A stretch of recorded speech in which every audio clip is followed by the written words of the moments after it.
Alors Noël en Provence, ça commence le premier dimanche de l'Avent. On commence à faire la crèche, on sort les santons, on prépare ou la table ou la cheminée, quelquefois une table spéciale. On commence à dresser la crèche et voilà, on met le petit Jésus dans un coin parce qu'on ne le mettra que le 24 décembre à minuit dans la crèche. Et puis on va chercher la mousse, on met du gravier, du sable, enfin chacun fait ses ornements à sa façon pour honorer les fêtes de Noël qui sont si importantes en Provence. Et puis le jour de la Sainte-Barbe, on met le blé dans une coupelle avec du coton pour avoir un beau blé vert qui va orner la table pendant les repas traditionnels et familiaux de Noël, 24, 25 décembre, 1er janvier, etc. Et ensuite, il va y avoir la préparation et la recherche des 13 desserts du soir du 24, du soir de la veillée de Noël. Ces 13 desserts sont très importants et donc ils sont assez différents, assez variés tous les ans. Dans chaque famille, on fait un peu avec ce qu'on a ou les idées. Donc c'est toujours des oranges, des mandarines, des noix, des noisettes, les fruits secs, les figues sèches. Pour faire les mendiants, qui s'appellent ainsi du nom de la couleur des ordres mendiants, des moines mendiants en Provence au XVIIe et XVIIIe siècle. On met des calissons, on peut mettre des papillotes, c'est très important. Voilà, et les nougats, surtout le nougat noir et le nougat blanc, bien entendu. Et à Saint-Raphaël, nous sommes bien pourvus avec des meilleures nougateries de Provence.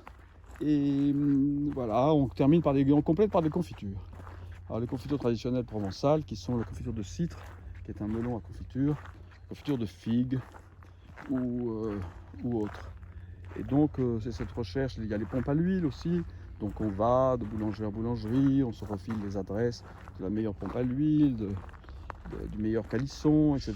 Ce sont des discussions sans fin, chaque famille ayant son candidat préféré. Et voilà, donc ça occupe beaucoup de temps à préparer, à chercher, et la tchatche évidemment à en parler entre soi. Et ensuite le Noël traditionnel en Provence consiste d'un gros souper qui est servi vers 8 h, à l'heure du dîner, c'est-à-dire du souper, du soupa en provençal. Et là c'est un plat maigre parce que le temps de l'Avent est un petit carême. Et donc on fait du poisson, beaucoup de tian, de morue aux épinards par exemple, de raito, de poisson avec des choses très simples. Dans la montagne, ils font des espèces de pâtes même aux noix par exemple.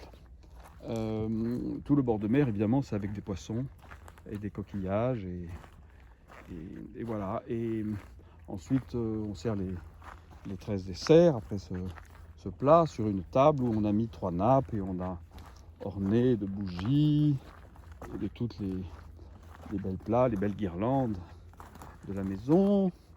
La tradition du sapin de Noël est arrivée en France avec la duchesse d'Orléans, belle-fille de Louis-Philippe, vers 1840 aux Tuileries. Et elle a mis beaucoup de temps pour parvenir ici à Haguet. Les premiers arbres de Noël ont été organisés par ma grand-mère dans les années 30. Je pense que c'est à peu près comme ça à ce moment-là qu'on a dû voir tous les arbres de Noël.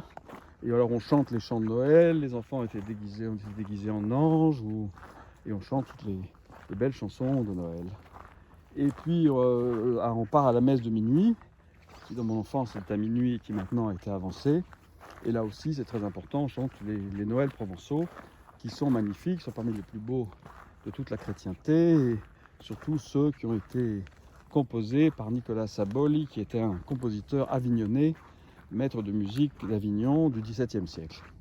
Voilà, et là tout le monde chante en cœur joie, et on revient, et il y a un petit réveillon comme tout le monde, qui était très simple autrefois, avec juste un bouillon par exemple, et de remanger des 13 desserts.